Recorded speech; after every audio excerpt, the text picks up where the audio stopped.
اللہ وبرکاتہ۔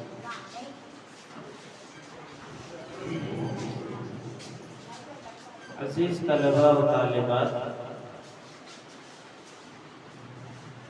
مدرسہ ضیاء العلوم کی جانب سے منعقد کیے گئے اس سمر کیمپ کا آج چوتھا دن ہے۔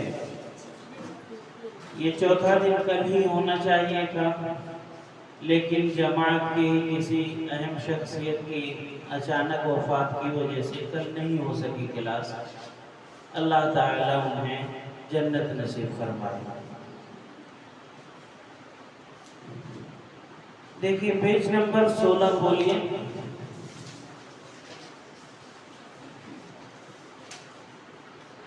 اس پیج میں اللہ کے نبی صلی اللہ علیہ وسلم کو اس دنیا میں کس لیے بھیجا گیا ہے، یہ بات چھوٹی چھوٹی آیت میں 2-3 آیتیں یہاں بیان کی گئی ہیں، ان میں ذکر کیا گیا ہے اور بتلایا گیا ہے مقصد نبی صلی اللہ علیہ وسلم کی بعثت کا۔ اللہ تعالیٰ نے فرمایا، جو پہلی آیت ہے وَمَا أَرْسَلْنَاكَ إِلَّا كَافَّةً لِلنَّاسِ بَشِيرًا وَنَذِيرًا، ہم نے آپ کو سارے لوگوں کے لیے خوشخبری سنانے والا اور ڈرانے والا بنا کر بھیجا ہے۔ یہاں آپ ایک بات یہ دھیان دیں، اللہ تعالیٰ نے کہا کافۃ للناس، تمام لوگوں کے لیے۔ یہ بالکل نہیں کہا کہ عرب والوں کے لیے، یہ بھی نہیں کہا کہ آپ کے زمانے میں موجود ان لوگوں کے لیے، نہیں، تمام لوگوں کے لیے، مطلب ساری دنیا والوں کے لیے اس وقت جو موجود ہیں اور جو قیامت تک آئیں گے، پیدا ہوں گے، ان سب کے لیے نبی اور رسول بنا کر بھیجا گیا ہے۔ اب جب ہمارے بھی وہ رسول ہیں تو ہمارے اوپر یہ لازم اور ضروری ہے کہ ہم ان کی بات کو فالو کریں۔ اللہ تعالیٰ نے آگے بتلایا کس مقصد سے بھیجا ہے، کس حیثیت سے بھیجا، فرمایا بشیرا و نذیرا، خوشخبری سنانے والا اور ڈرانے والا بنا کر بھیجا ہے۔ اس کا کیا مطلب ہے؟ خوشخبری سنانے والا بنا کر بھیجا مطلب کیا؟ جی آپ لوگوں میں سے کوئی بتائیں گے؟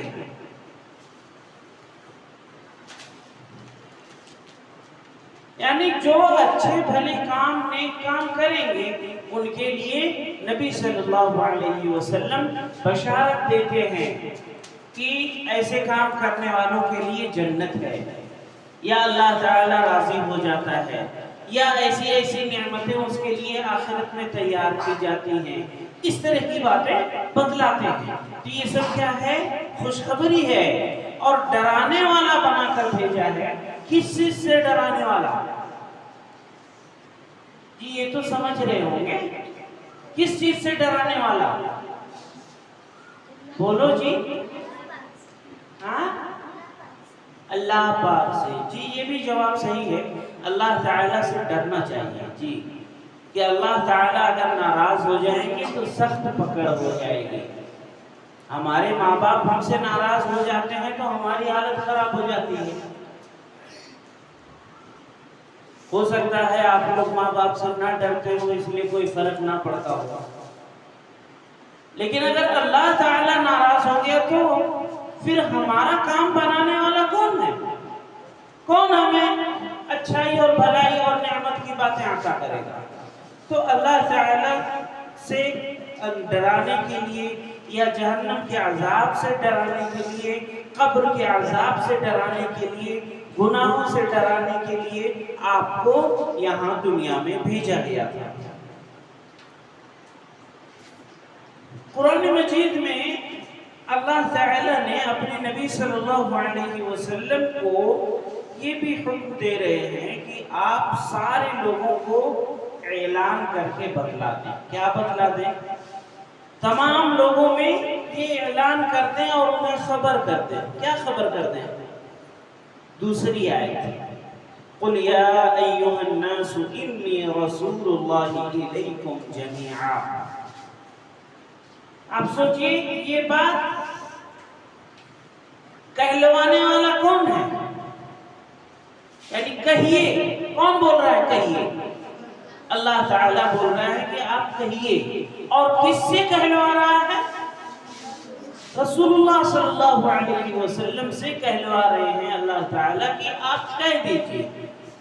اب کیا کہنے کی بات کہی جا رہی ہے کہ لوگوں، ہم سب سے بھی، لوگوں میں ہم سب بھی شامل ہیں۔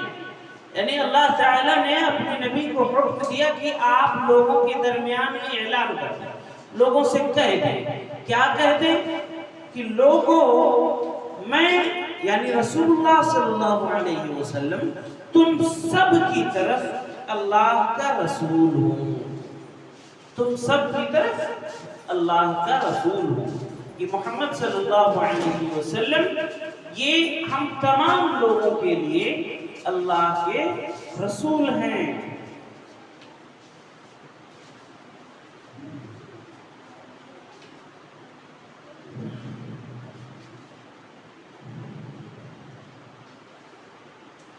اب آئیے دیکھیں پیج نمبر 17 میں جو اگلی آیت ہے، تیسری والی، وہ پہلی والی آیت ہی کی جیسے ہے، وہی بات اس نے دی ہے۔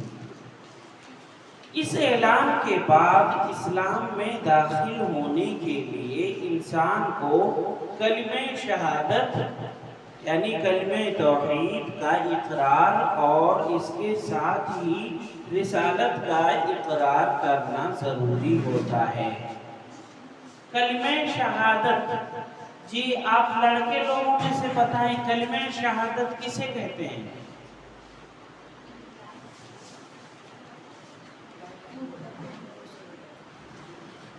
کلمہ شہادت، وہ بھی وہ بات ہے اس میں، لیکن ایک لفظ اور آئے گا اس میں۔ جی آپ میں سے کوئی بتائیں گے؟ ہاں پورا پڑھ کے بتائیے۔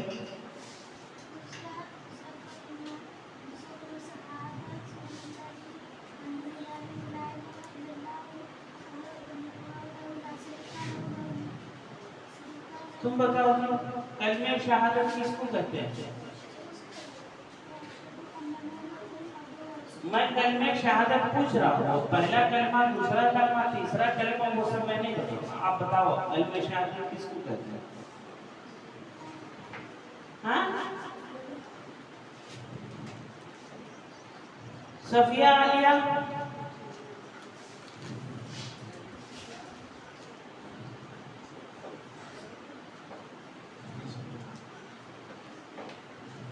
جو یا تم بتاؤ۔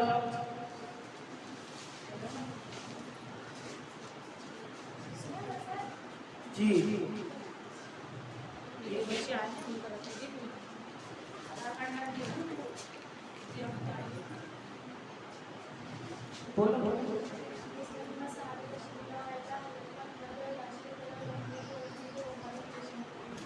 ابھی نے صحیح بتایا، ماشاءاللہ صحیح ہے۔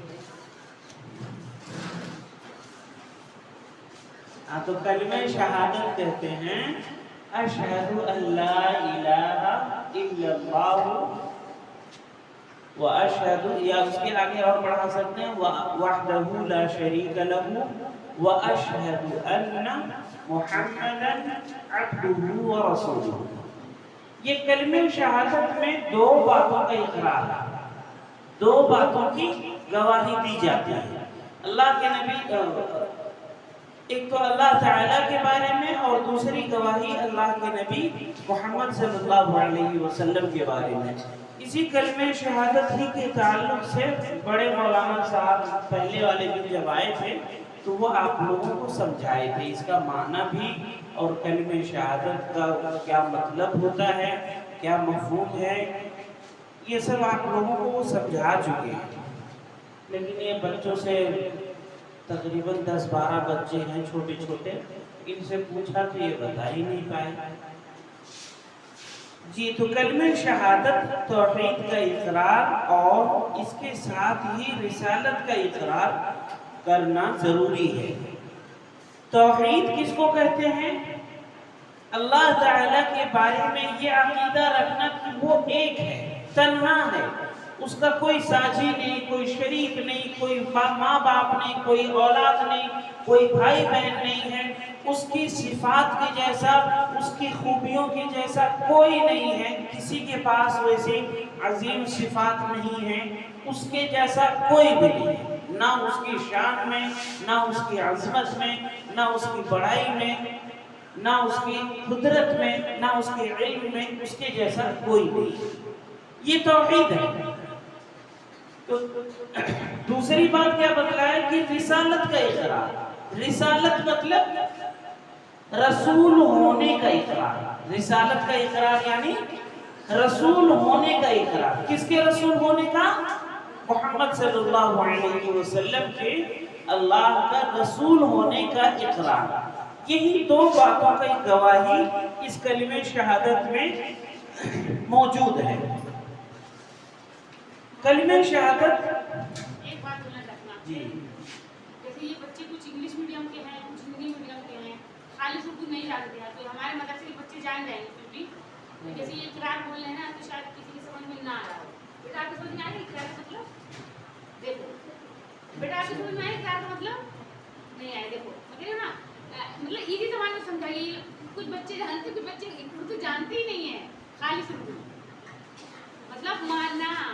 ہم مانتے ہیں کہ اللہ تعالیٰ کے بارے میں اس کے ایک ہونے کو ماننا، اس بات کو ایکسپٹ کرنا، یہ کیا ہے؟ اقرار کرنا، اسی کو کہا گیا ہے۔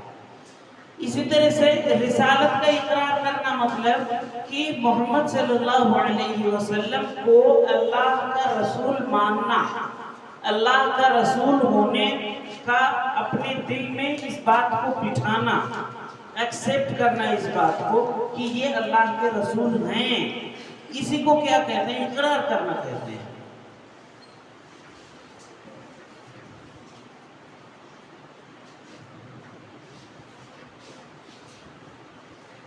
اس کلمے کا زبان سے اقرار کرنے والا، یعنی زبان سے اس بات کو پڑھنے والا، زبان سے ایکسپٹ کرنے والا اور دل سے یقین رکھنے والا مسلمان کہلاتا ہے۔ یعنی جو کلمہ شہادت ہے اس کو زبان سے صرف پڑھ لینا کافی نہیں ہے، اس کلمہ شہادت میں جو باتیں کہی جا رہی ہیں ان باتوں کو دل سے بھی ماننا ضروری ہے۔ اب ایک شخص ہے، وہ زبان سے کلمہ پڑھ رہا ہے لیکن اس کے دل میں وہ بات ہے کہ نہیں ہے جو اس کلمے میں ہے، یعنی دل سے بھی وہ بات مان رہا ہے یا نہیں مان رہا ہے، یہ بات ہم اور آپ کو نہیں جان پائیں گے، لیکن ہے کوئی جو جانتا ہے دلوں کی بات کو بھی نا۔ آپ لوگ ابھی یہاں بیٹھے بیٹھے میری باتوں کی طرف دھیان ہے، آپ اندر اندر خیالات کچھ اور کہیں گھروں میں گھوم رہے ہیں یا کھیل کود میں ہیں، یہ مجھے نہیں پتا ہے، مجھے تو بس اتنا دکھ رہا ہے کہ آپ لوگ یہاں بیٹھے ہیں اور سن رہے ہیں، لیکن آپ کے اندر خیالات میں کیا کیا باتیں آ رہی ہیں وہ اللہ تعالیٰ جانتا ہے، وہ اللہ تعالیٰ اس کے اعتبار سے قیامت کے روز فیصلہ کرے گا۔ اس لیے زبان سے بھی کرنا ہے، بات کو ایکسپٹ کرنا ہے اور دل سے بھی کرنا ہے، کیونکہ اللہ تعالیٰ صرف زبان نہیں دیکھتا بلکہ دل بھی دیکھتا ہے۔ اس کے ساتھ ہی اللہ اور اس کے رسول کے حکم پر عمل کرنے والا ایماندار کہلاتا ہے، گویا عمل سے کلمہ شہادت کی تصدیق ہو جاتی ہے۔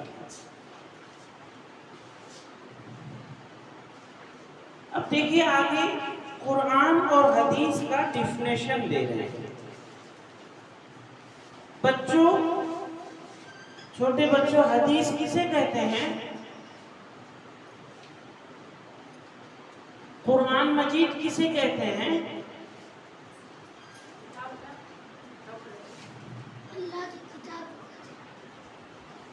جی آپ لوگ جانے تو جھٹ سے کھڑے ہو کر بتایا کریں تاکہ مجھے لگے کہ ہاں آپ جانتے ہیں۔ آپ جانتے ہیں یا نہیں جانتے ہیں، ساری باتوں میں چپ چاپ بیٹھے رہتے ہیں، گونگے بہرے اندھے ہو کر کے، کچھ بھی سمجھ میں آ رہا ہے کہ نہیں آ رہا مجھے پتہ ہی نہیں چل رہا. آپ لوگ جواب دیا کریں. جی قرآن مجید تو اللہ تعالیٰ کی کتاب کو کہتے ہیں، یہ ہم اور آپ سب جانتے ہیں. حدیث کس کو کہتے ہیں شاید چھوٹے چھوٹے بچے نہیں جانتے ہوں گے. قرآن مجید یہ اللہ تعالیٰ کا کلام ہے.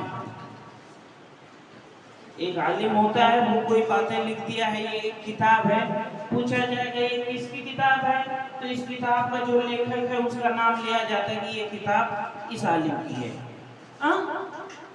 تو قرآن مجید میں جو باتیں ہیں وہ کس کی کتاب ہے، کس کی باتیں ہیں؟ اللہ کی باتیں ہیں، وہ اللہ کا کلام ہے. قرآن مجید یہ اللہ کا کلام ہے، اس میں جو بھی باتیں ہیں وہ اللہ کی باتیں ہیں. اور حدیث میں کیا ہوتا ہے کہ ہمارے نبی صلی اللہ علیہ وسلم نے، محمد صلی اللہ علیہ وسلم نے جو کچھ کہا ہے وہ سب حدیث ہے.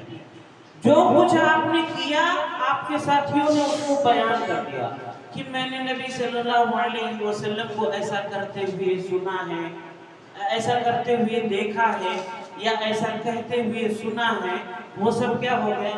حدیث ہے. اللہ کے نبی صلی اللہ علیہ وسلم کی اچھی عادتیں، اچھے اخلاق، آپ کا غصہ ہونا، آپ کا خوش ہونا، آپ کا لوگوں کے ساتھ بات چیت کرنا، لوگوں کا استقبال کرنا، لوگوں کے درمیان دین کی باتیں کرنا، وہ ساری باتیں صحابہ کرام نے، آپ کے ساتھیوں نے بیان کی. ان سب باتوں کو کیا کہا جاتا ہے؟ حدیث. کیا کہا جاتا ہے؟ حدیث. تو قرآن مجید یہ کس کی بات ہے؟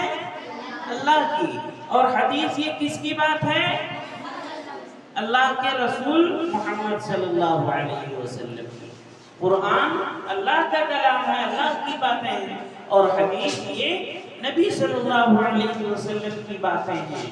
انہی دونوں کی ان باتوں کو یعنی قرآن مجید کو اور حدیث کو، انہی دونوں پر عمل کرنے والا شخص ایماندار کہلاتا ہے، ایک اچھا اور نیک انسان کہلاتا ہے، ایک اچھا مسلمان کہلاتا ہے.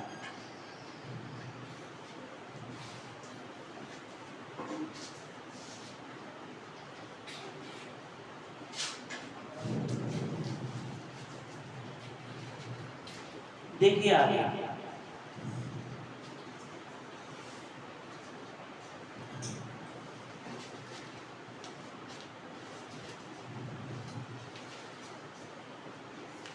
ہم لوگ اپنے آپ کو، ہم اپنا صفاتی نام رکھتے ہیں، اپنی ایک پہچان والا ایک نام رکھتے ہیں، اہل حدیث. کیا نام رکھتے ہیں؟ اہل حدیث. یہ ایک پہچان کے لیے. اگر ہم کہیں گے کہ ہم مسلمان ہیں، ہم مسلمان ہیں، تو سننے والے کو کیسے سمجھ میں آئے گا کہ یہ کون سا مسلمان ہے؟ یہاں تو مسلمان اتنے زیادہ ہیں اور اتنا شدید اختلاف کیے ہوئے ہیں آپس میں کہ وہ اس کو کافر کہتا ہے، وہ اس کو کافر کہتا ہے. سب ایک دوسرے کو کافر کہتے ہیں، سب ایک دوسرے کو گمراہ کہتے ہیں. تو کون سا مسلمان؟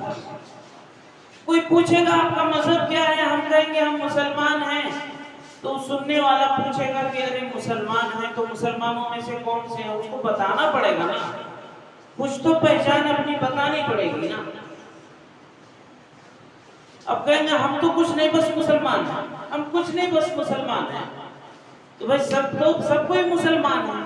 تو اپنی ایک خاص پہچان رکھنے کے لیے، اپنی ایک الگ شناخت کرنے کے لیے، ایک الگ پہچان کے لیے کہ لوگ سمجھ سکیں کہ یہ کون سے مسلمان ہیں، ہم نے اپنا ایک نام چنا ہے اہل الحدیث. اور یہ نام کوئی ایسا نیا نہیں ہے، یہ نام صحابہ کرام اور ان کے ساتھیوں کے زمانے میں بھی یہ نام موجود تھا. یہ نام اس زمانے میں بھی موجود تھا. اچھا تو اب وہ اہل حدیث کا مطلب کیا ہوتا ہے، یہ اب آگے آپ لوگوں کو میں سمجھانے کی کوشش کر رہا ہوں. دیکھیے آگے اللہ کی کتاب کو قرآن اور حدیث کی تاریخ جو ٹائٹل ہے پیج نمبر 17 پہ، اس کو دیکھیے۔ قرآن اللہ کی کتاب کو کہتے ہیں جو لوح محفوظ سے اللہ کے حکم سے جبرائیل علیہ السلام کے ذریعے وحی سے ہمارے پیارے نبی محمد صلی اللہ علیہ وسلم پر ضرورت کے مطابق تھوڑا تھوڑا کر کے 23 سال کی مدت میں اتارا گیا۔ اس میں ایک لفظ آیا ہے لوح محفوظ۔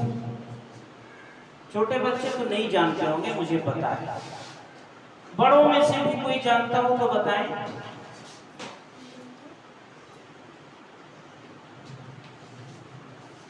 لوح محفوظ، لوح محفوظ کہتے ہیں، آپ لوگوں نے سنا ہوگا کہ اللہ تعالی نے جو کچھ بھی اس دنیا میں ہوا ہے یا ہو رہا ہے اور آگے جو کچھ بھی ہوگا، وہ تمام کی تمام باتوں کو، چھوٹی سی چھوٹی باریک سے باریک باتوں کو اللہ تعالی نے سب سے پہلے ایک قلم کو پیدا کر کے اسے حکم دیا کہ تم لکھ دو۔ اس نے پوچھا کیا لکھ دیں؟ اللہ تعالی نے کہا جو کچھ ہونے والا ہے، جو کچھ ہو رہا ہے، آگے ہوگا، وہ سب کچھ لکھ دو۔ اچھائیاں اور برائیاں، خامیاں اور خوبیاں، سب کچھ لکھ دو۔ اس نے کیا کیا؟ ساری باتوں کو لکھ دیا۔ قلم نے ساری باتوں کو لکھ دیا۔ وہی چیز کیا ہے؟ لوح محفوظ ہے۔ وہی چیز لوح محفوظ ہے۔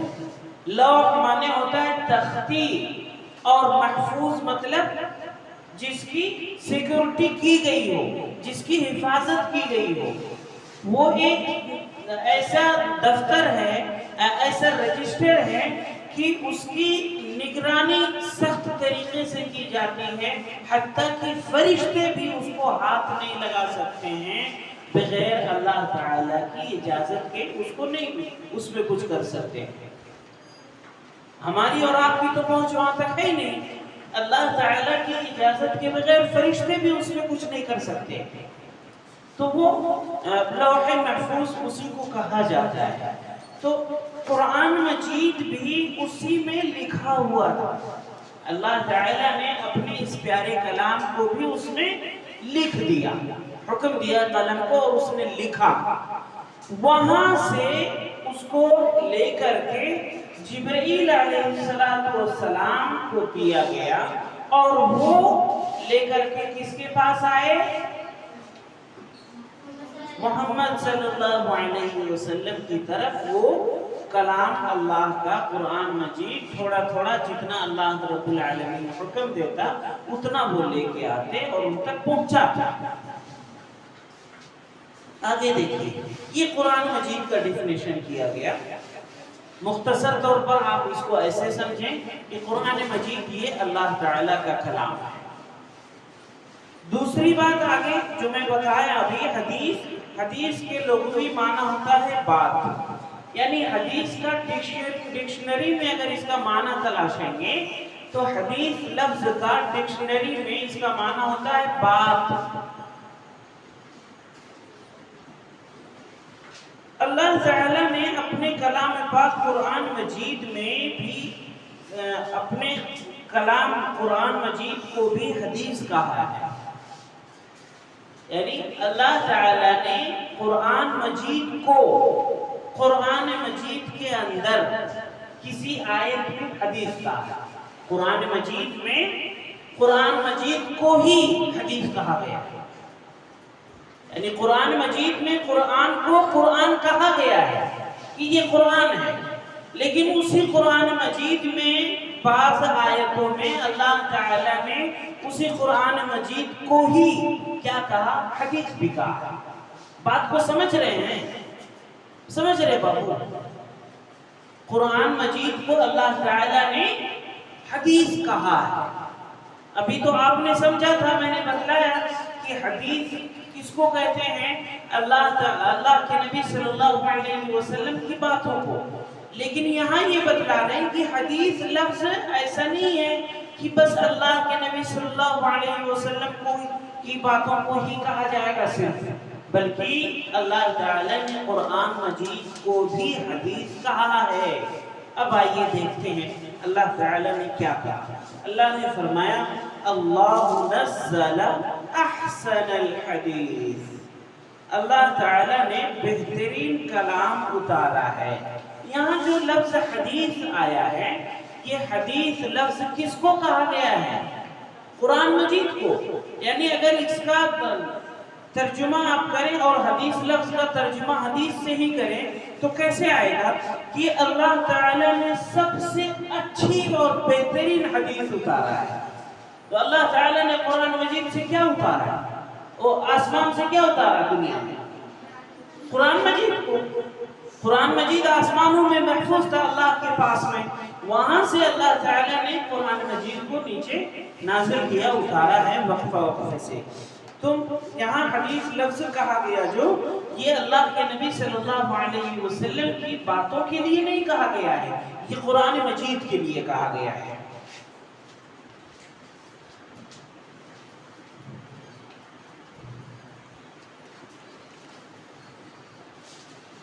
آگے اور اسی معنی کی کچھ باتیں ہیں۔ اب آپ یہ سمجھیے اتنا کہ حدیث لفظ ایسا لفظ ہے کہ جو قرآن مجید کے لیے بھی بولا جاتا ہے اور جو اللہ کے نبی صلی اللہ علیہ وسلم کی باتوں کے لیے بھی بولا جاتا ہے۔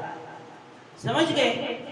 حدیث لفظ قرآن کے لیے بھی بولا جاتا ہے، اللہ کے کلام کے لیے بھی بولا جاتا ہے، اور اللہ کے نبی صلی اللہ علیہ وسلم کے کلام کے لیے بھی بولا جاتا ہے۔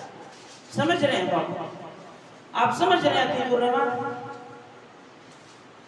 حدیث لفظ کن کن باتوں کے لیے بولا جاتا ہے؟ دو باتوں کے لیے بولا جاتا ہے، بتائیے آپ۔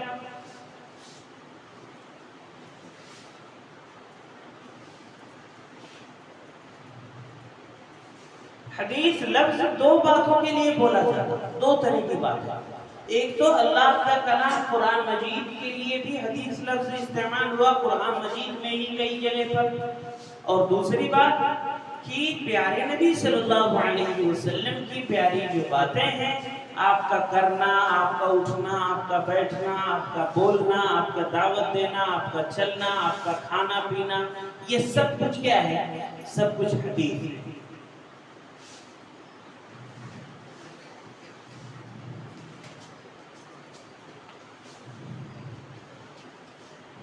تو اب ہم جو اپنے آپ کو کہتے ہیں اہل الحدیث، اہل کے معنی کیا ہوتا ہے؟ اس میں دو لفظ ہے نا، ایک اہل اور ایک حدیث۔ تو اہل کے معنی کیا ہوتا ہے؟ والا۔ اہل معنی والا، اور حدیث معنی قرآن مجید بھی اور پیارے نبی صلی اللہ علیہ وسلم کی باتیں بھی، دونوں۔ تو اہل الحدیث کا معنی کیا ہو جائے گا، یا اہل حدیث کا معنی کیا ہو جائے گا؟ قرآن مجید اور پیارے نبی صلی اللہ علیہ وسلم کی باتوں والا، کیونکہ حدیث لفظ تو دونوں کو شامل ہے۔ بات کو سمجھ رہے ہیں؟ بڑے بچے سمجھ گئے ہوں گے، یہ چھوٹے چھوٹے بچے جو ہیں یہ شاید اتنا نہیں سمجھ پا رہے ہوں گے۔ سمجھ میں آ رہا ہے؟ ادھر جانا ہے تم کو؟ اس والے بچوں میں جاؤ، ہاں اس کو بھیج دیں، جاؤ ادھر ہی جاؤ، ادھر چھوٹے ہو جاؤ۔ اس کو نہیں سمجھ میں آتا، اس کو بھیج دیں۔ نہیں آتا تو بولو نا، نہیں آنا، جاؤ۔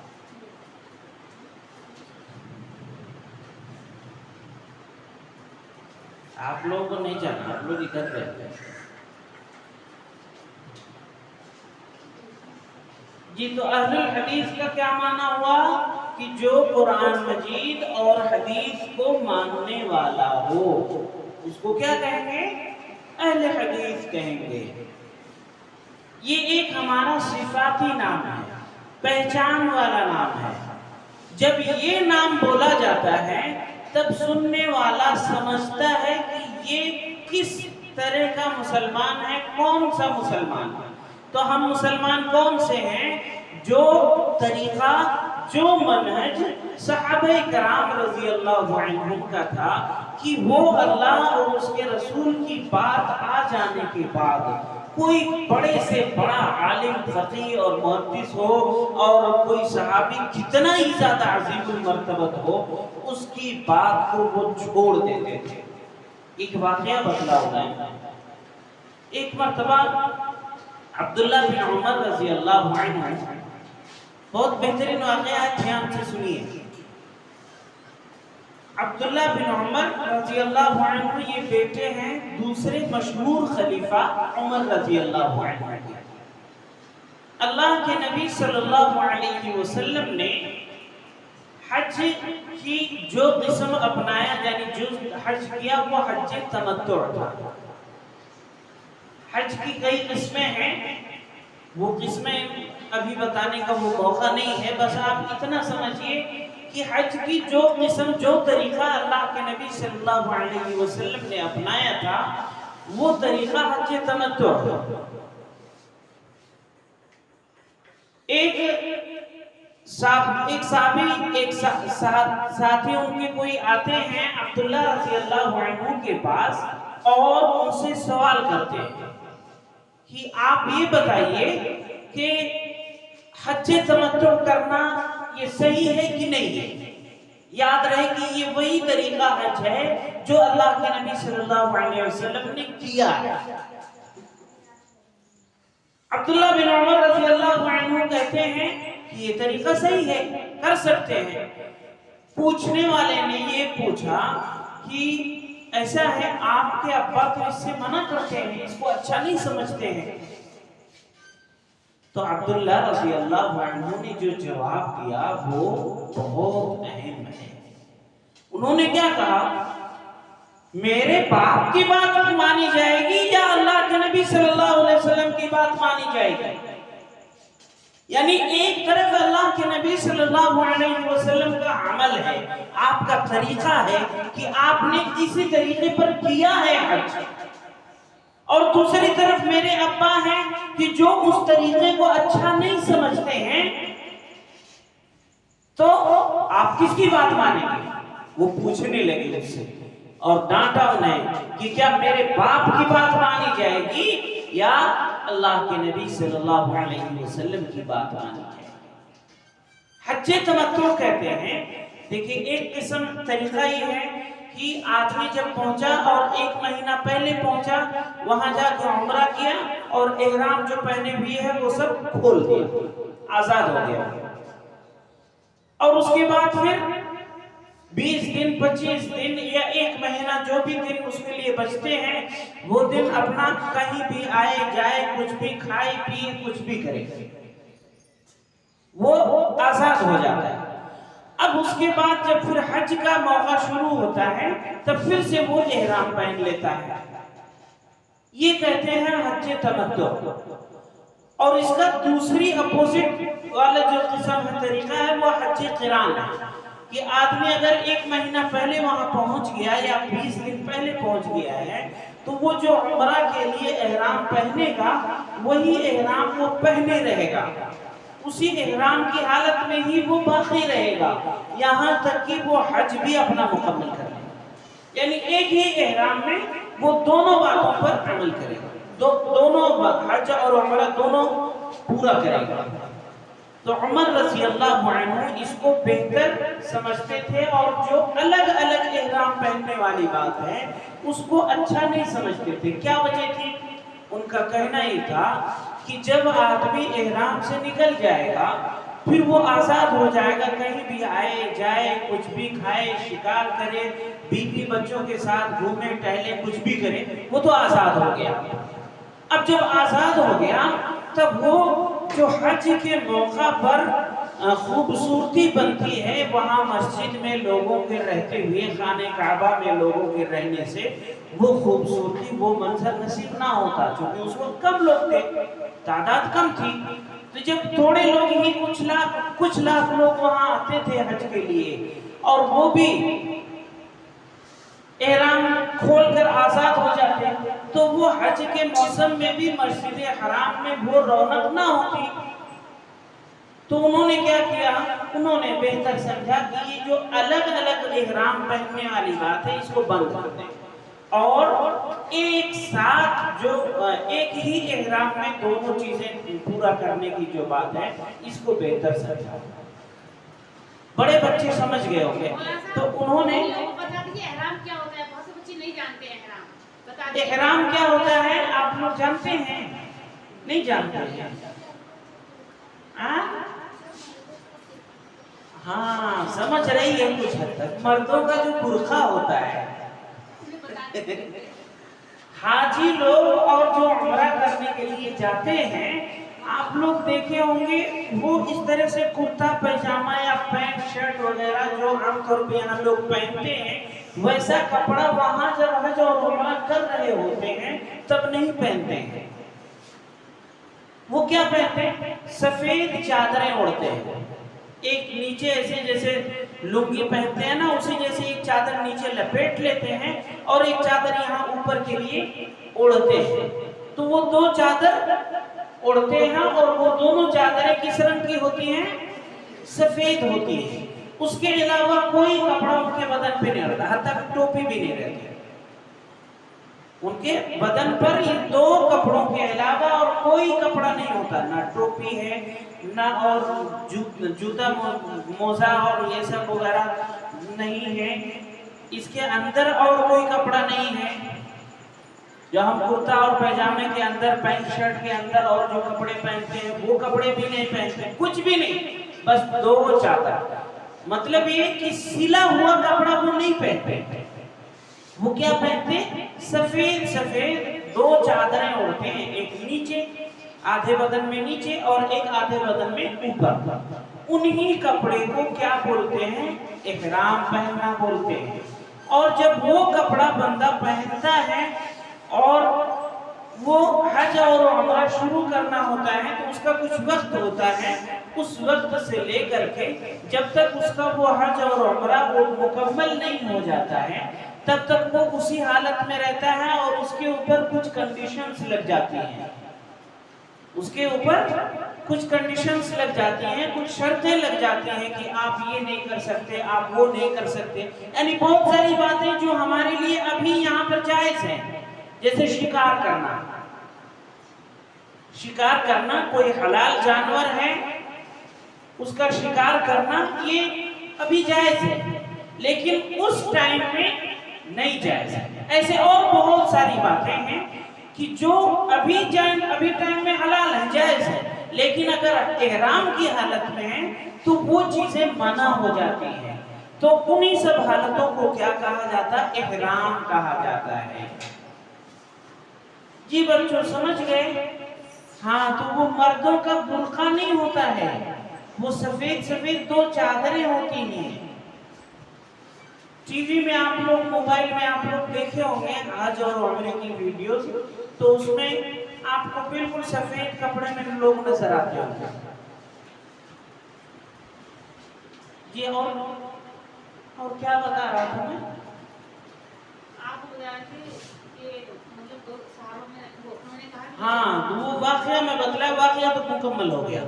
تو یہ سمجھا رہا تھا کہ اللہ اور اس کے رسول صلی اللہ علیہ وسلم کی جب کوئی بات آ جائے تو ان کی بات کے آگے ہمیں کسی کی بات نہیں ماننا، ہمیں یہ بالکل ذہن میں نہیں لانا کہ ارے اتنے سارے لوگ ہیں یہ سب غلط کر رہے ہیں، کچھ تو حقیقت ہوگی۔ اس لیے بعض لوگوں کا اصول ہوتا ہے کہ ایک جھوٹ کو اتنی بار بولو یا ایک جھوٹ کو اتنا زیادہ عام کرو کہ لوگ اس کو سچ مان لیں۔ ہوتا ہے کہ نہیں ہوتا؟ تو وہی سمجھیں آپ کہ ایک جھوٹ کی بات کو لوگوں میں اتنا زیادہ عام کر دیا گیا کہ لوگ اب یہ سمجھتے ہیں کہ ارے اتنے سارے لوگ کرتے ہیں، اس کی کچھ تو حقیقت ہوگی، کچھ تو سچائی ہوگی اس میں، تبھی تو لوگ کر رہے ہیں۔ لیکن معاملہ کیا ہے کہ اس جھوٹ بات کو اتنا زیادہ سب پرچار کر دیا گیا ہے کہ اب آپ بھی اس غلط فہمی میں آ گئے، اس کو صحیح سمجھنے لگے، حالانکہ وہ چیز دین کا حصہ نہیں ہوتی ہے۔ آپ لوگوں کو ایک کام دیتا ہوں، آپ لوگ کل کر کے لائیے، اور کوئی بھی کسی کی نقل کر کے نہیں لکھیں گے۔ میں وہ سب کی کاپی نہیں چیک کروں گا، آپ میں سے 2-4 لوگوں کی دیکھ لوں گا یا زبانی پوچھ لوں گا کہ آپ کیا لکھ کے لائے ہیں، آپ پڑھ کے بتا دیں گے۔ کیا بات ہے، وہ سالانہ طور پر منائی جانے والی جو بدعتیں ہیں ان میں سے کوئی 5 بدعت کا لکھ کے لائیے،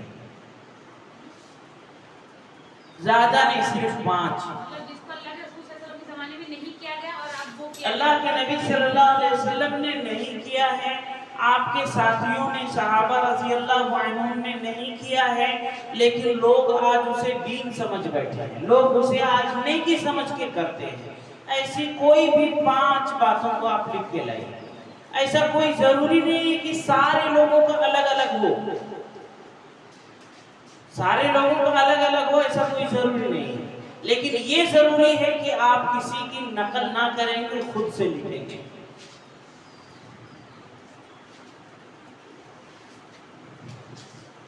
جی کل میں یہ سوال پوچھوں گا، جی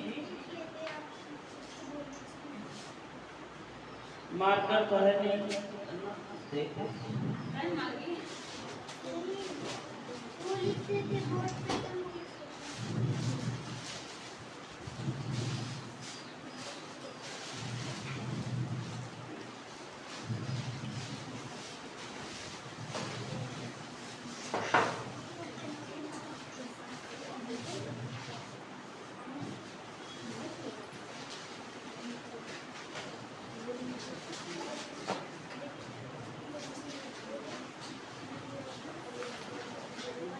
بہت بڑی غلطی ہوگا صاحب، جیسے بڑے بچوں کا شروع کیا نا ان کے ساتھ چھوٹوں کو بھی شروع کر دیتے تو اچھا رہتا، لیکن ہم لوگ سوچے تھے کہ یہی نہیں سنبھال پائیں گے تو اس لیے تھوڑا لیٹ ہو گیا۔ اب ان بچوں کو 8 ہی دن مل پائے گا، اب ایک کی چھٹی ہو گئی، اب 7 ہو گیا ہو گیا تو آئے گا، شروع ہوا ہے نا۔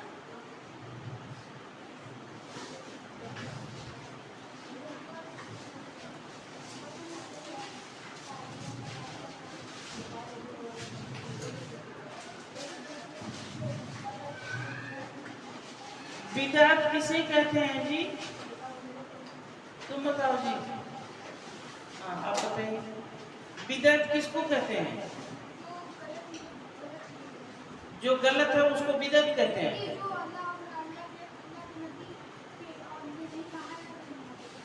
ہاں سمجھ رہی ہے، لیکن اچھے سے سمجھا نہیں پا رہی ہے، سمجھ رہی ہے، بیٹھ جاؤ۔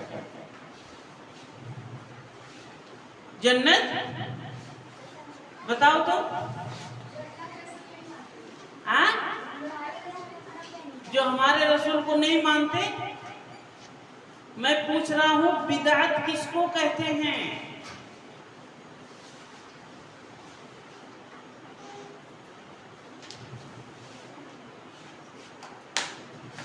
بیٹھ جاؤ۔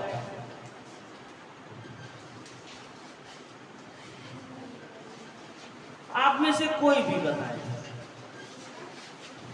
بتاؤ۔ بدعت کا نام نہیں پوچھ رہا ہوں کہ کون کون سے کام بدعت ہیں، بدعت کی ڈیفینیشن پوچھ رہا ہوں، تعریف پوچھ رہا ہوں۔ جو نبی صلی اللہ علیہ وسلم کے زمانے میں کچھ بھی نہیں تھا، اسے جو مسلمانوں نے حدیث مان کر ڈال دیا ہے، اسے بدعت کہتے ہیں۔ سمجھ رہی ہے لیکن نہیں سمجھا پا رہی ہے، بول نہیں پا رہی ہے صحیح سے۔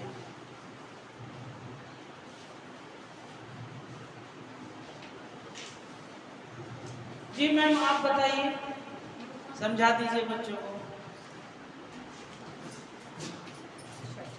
کوشش کرتی ہوں۔ ہاں السلام علیکم۔ دیکھو اللہ کے رسول صلی اللہ علیہ وسلم کے زمانے میں جو اللہ کے رسول نے کرنے کا حکم نہیں دیا، ٹھیک ہے، اور ان کے ساتھ جو صحابہ کرام تھے انہوں نے بھی نہیں دیکھا کہ اللہ کے رسول نے ایسا کچھ کرنے کے لیے کہا، ٹھیک ہے، اور نہ صحابہ کرام نے اللہ کے رسول صلی اللہ علیہ وسلم کے جانے کے بعد کیا وہ کام، پھر اس کے بعد جو تابعین آئے انہوں نے بھی نہیں کیا وہ کام، اس کے بعد جو ہمارے چاروں امام آئے انہوں نے بھی نہیں کیا یہ کام، اس کے مان لیجیے کتنے سال کے بعد